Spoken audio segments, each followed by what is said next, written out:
Pakistan Finance Minister Muhammad Aurangzeb, who is on a China visit, met with his Chinese counterpart and held talks seeking relief for the country from the power sector debts. This is something that the local media has reported extensively. Aurangzeb, along with Pakistan's Energy Minister Sardar Awais Laghari, met with Chinese Finance Minister Lan on Thursday in Beijing to discuss this issue. Now, issues like these are not new for Pakistan. They are constantly seen grappling with debt, unfair elections, their economy, internal crisis, and in some cases, even a genocide. The big question that we ask today is, till how long will Pakistan begging bowl continue to be out in the open? And till how long will Pakistan continue with its tactics and continue with its aggression against India, rather than fixing its own backyard and their own house? To talk more about this, joining us on the show is Mr. Sumit Peer, senior political commentator. Dr. Sharat Kohli, economist, also joins us on the show. Brigadier Jamwal, defense expert, also joins us on the show. Mr. Amjad Ayub Mirza, POK activist, joins us on the show as well. And before we in fact get into this debate, the granularities of it, let me rope in Dr. Sharat Kohli and try and understand. Dr. Kohli, you as somebody who understands, the nuances of, an economy, and you've seen what the Indian economy has looked like in the last few years.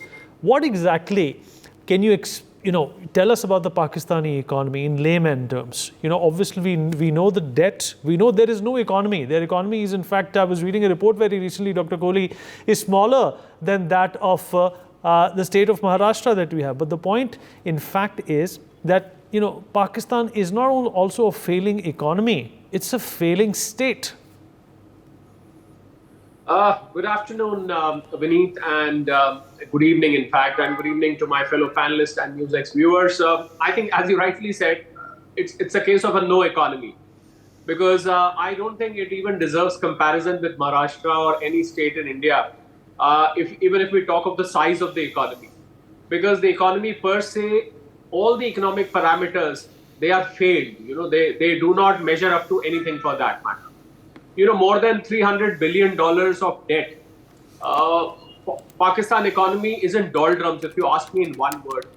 There is rampant unemployment. The currency is rapidly falling. Foreign exchange reserves, they come close to zero every now and then.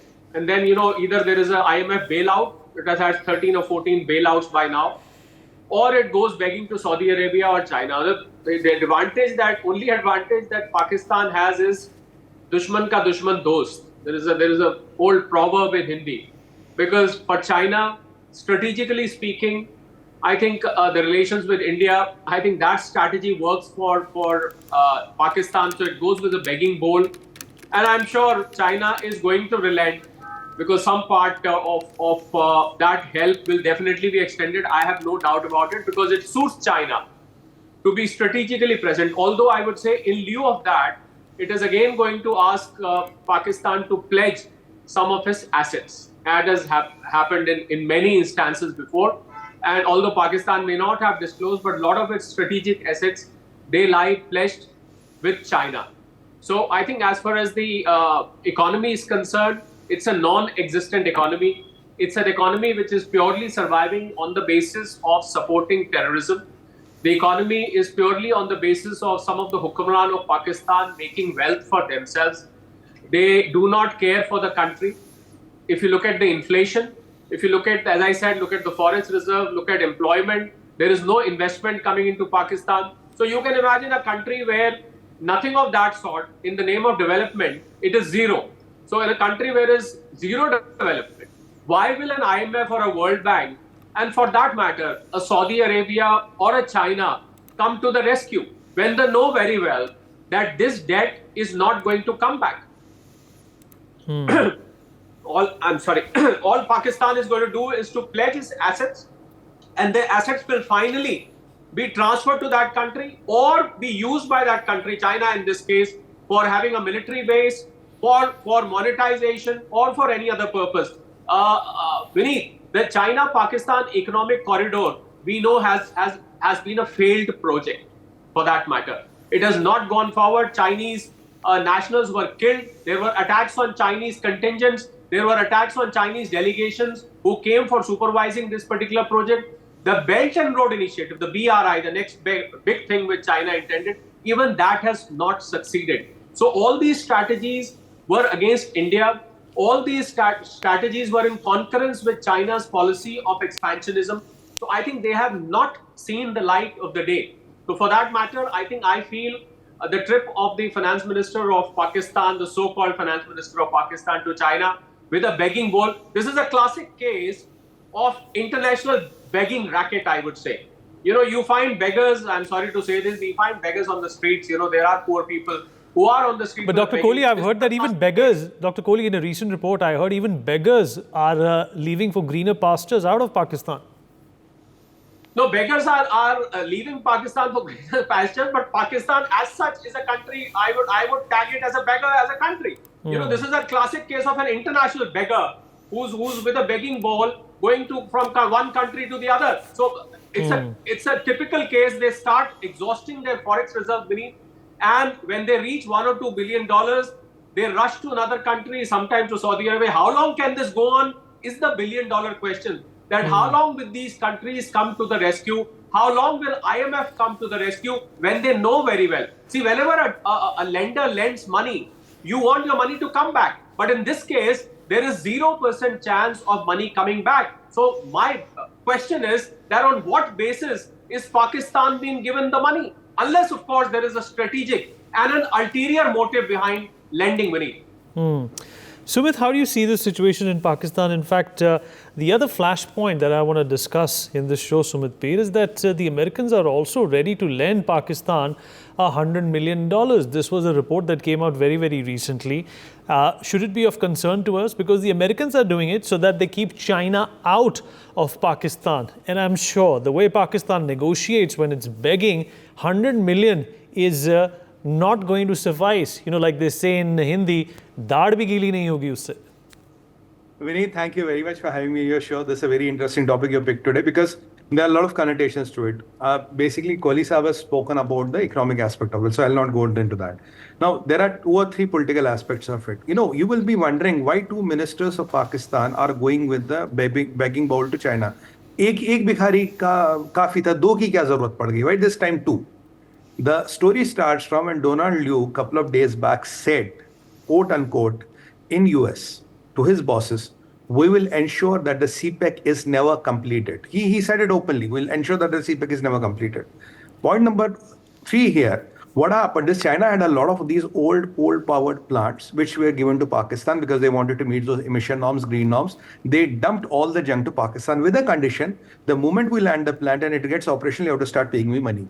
Now, this time around, they need around $8 billion, which they have to give to China.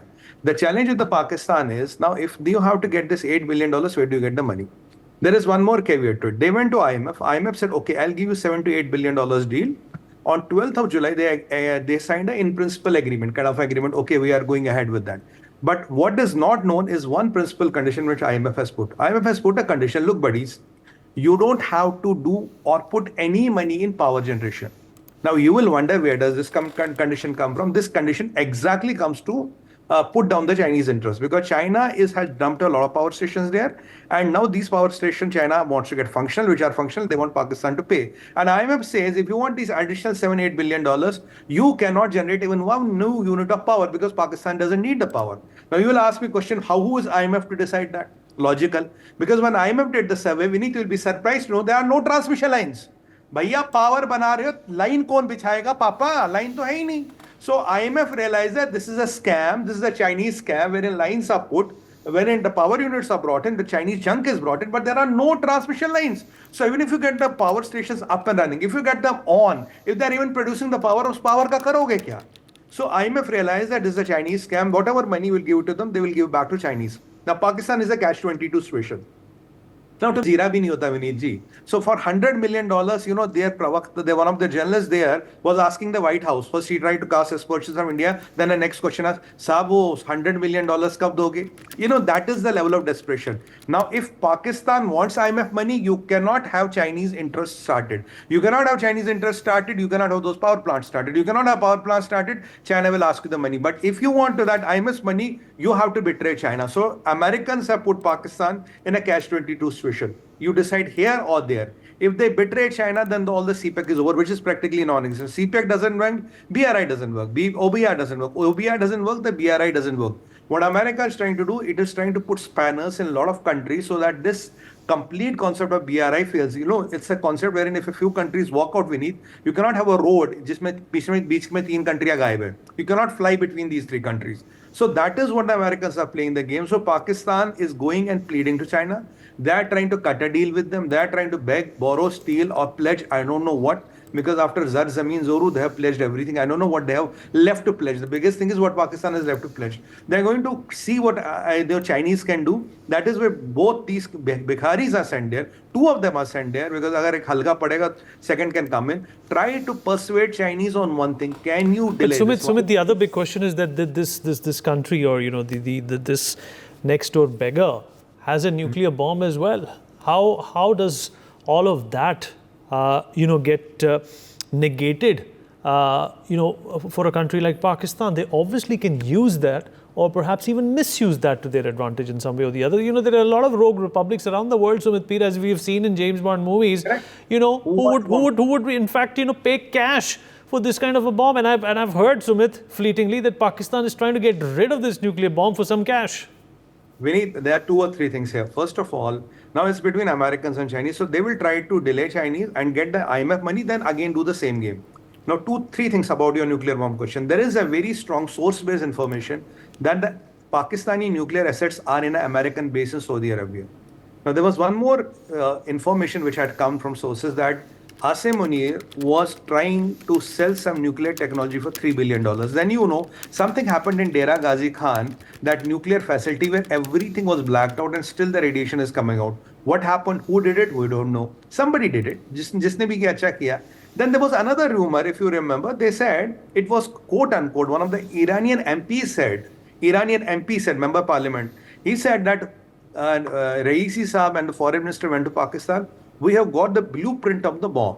And after 2 weeks, there was an unfortunate crash of a helicopter with both of these 2 gentlemen got eliminated. Now they say Israel did it, they say Americans did it, they said Mossad did it. I don't know who did it, but whoever did it, after that statement, exactly within 2 weeks, Iranian president and the foreign minister get eliminated in a helicopter crash. So if Pakistan tries to play with fire and tries to sell this nuclear material here and there, they have lost the arsenal, they have lost Dera Ghazi Khan, and next in line, who tried to buy the bomb from them, possibly, as per the sources, is no longer alive. So if Munir wants to shorten his lifeline and try his luck, he can try to, sell this to anybody else. But next target will be General Asif Munir and Nadeem Anjum if they try to cross the line. The message is very clear. Look at the Israel operation of stretched arms. They go 1800 kilometers away, do 2 times refilling in the air, send F-35s and decimate that port of Yemen. And in between, no radar, no country, no AWAC, no one of the systems could catch them. Do you think the magic happened? Israelis did what they are destined. And Israel gave a very stern warning. If you do anything against Israel, you can be anywhere in the world, any far away from the world. Let me open Brigadier Jamwal into this conversation as well. Brigadier Jamwal, what's happening at the LOC at this point in time? The Indian Army and our forces are continuously trying to ward off and contain, these sporadic terror attacks that are taking place. And, Pakistan has sent about a force of 40 to 60, commando-like terrorists who are adept at negotiating and navigating these terrains. And we have responded by sending around 2,500 troops, just in the last couple of days.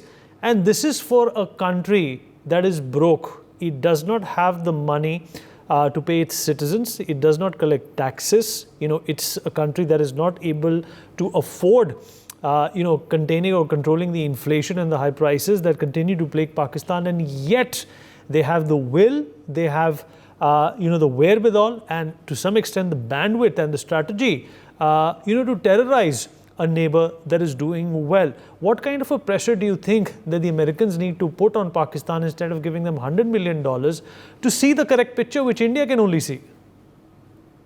$100 million has already been told is actually peanuts. I mean, it is not exactly will bail out their economy or anything like that. Now, coming to their export of terrorism to India, I mean, that's the only thing they have got left to export.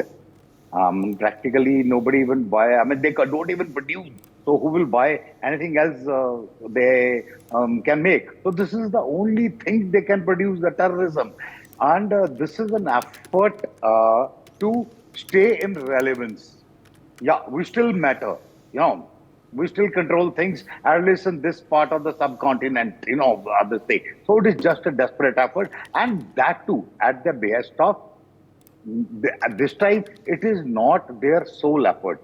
You see, I mean, the way the people have come in, the way they were around for 6 months, started reacting only once the elections were over, and the quality of training, they are the thing, and there are zero locals. All Pakistanis or Afghanis and, people beyond. It appears they were trained not in Pakistan, but further west to it, Afghanistan, maybe further west. And there is a very, telltale signs of Chinese involvement. I would say to some extent even probably US deep state involvement. So it is something like what appears to me is the US deep state is trying to, have its cake and eat it too, trying to keep Pakistan under control, trying to ensure that, India doesn't get too big for its boots, may not be actually the US establishment, but then the deep states are always different from the establishment. So there are a lot of telltale signs of, that kind of thing happening. And it is way beyond the terrorism which was existing earlier. I was speaking to somebody just now about 2 years back, one of the police contacts, who was involved in the encounters which have taken place. He says that the ferocity and, the other things, the telltale signs is there, they all point to. And in none, last 2 months, whatever operations have happened across J&K, out of all the people who have killed, he says not one local, which is, earlier they used to be mixed groups, they used to come in, a few locals, most of them from abroad and all. This is the first time.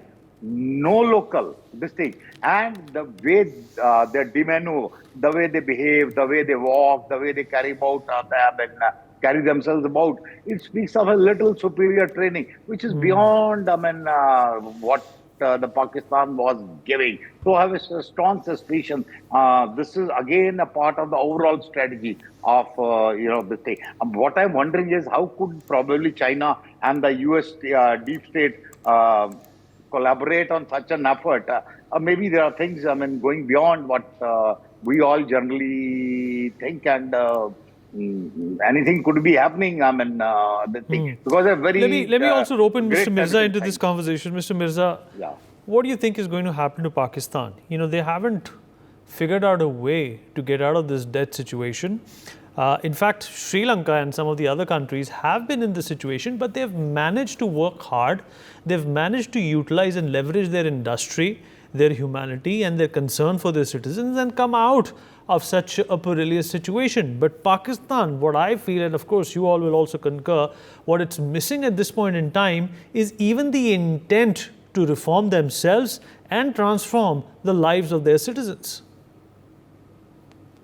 Thank you very much. You're right there. They have no intent. The only intent they have is to make money, siphon it off to foreign countries and safe havens overseas. That's the main intent of the ruling classes of Pakistan, whether they belong to Muslim League or People's Party or even Tehreek-e-Insaf. I put all of them in the same category. Now, you see, Pakistan has to pay $29 billion in debt servicing in the next 12 months. And Pakistan is on very shaky ground and the government is very nervous, and even more nervous is the military establishment of Pakistan, because if Pakistan defaults. And so I think that Pakistan, this China trip is going to be a success because the Chinese will give Pakistan this kind of leverage that, okay, we structure your debt for the next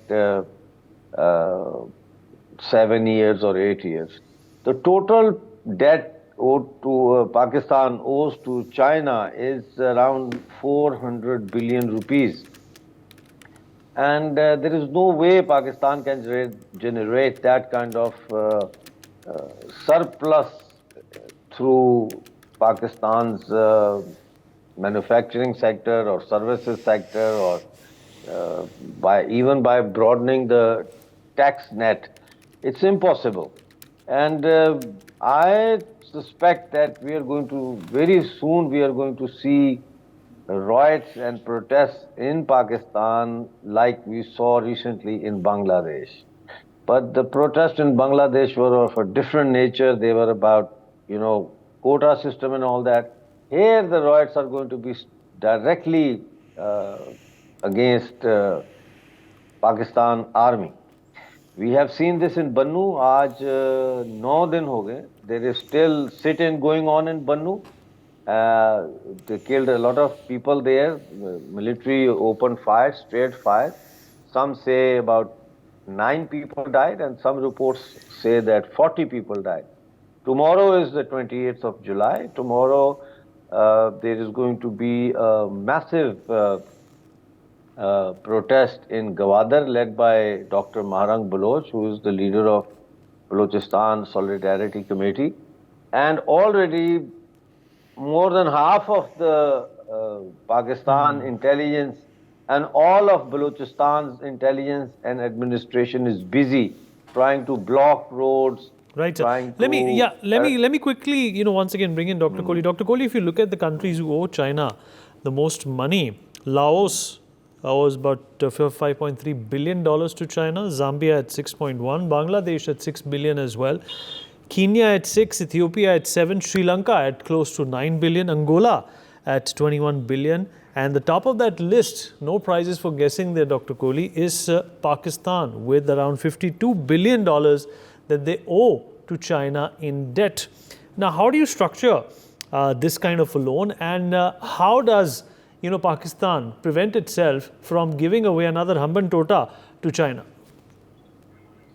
I think, Vineet, it's too late, if you ask me, for Pakistan to prevent. It's what was meant to happen has already happened, and I think that there may be one Hamban Tota in Sri Lanka which we keep talking about, but there are multiple Hamban Tota cases because they have not come to the surface. I have a very strong feeling that a lot of strategic assets of Pakistan have already been pledged with China, and this China's checkbook diplomacy, or acting like a sahukar, typical sahukar, lending money and keeping things girvi, as I put that in inverted commas. That's the typical Chinese way of buying out assets of these poorer countries of Africa as well.